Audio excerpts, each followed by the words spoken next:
Samantala, nakumpiskang sira at iligal na karatula sa Bayambang umabot sa 3 truck.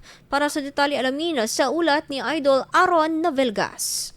104.7 IFM. Report!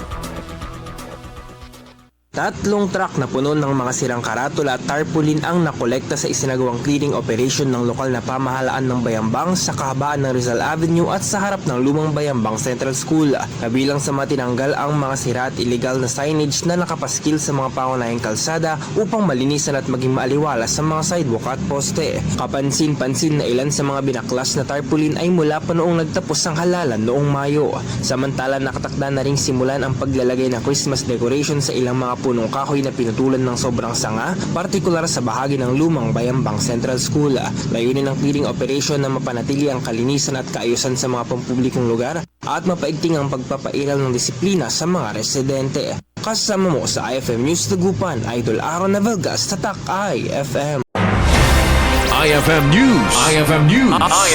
IFM News.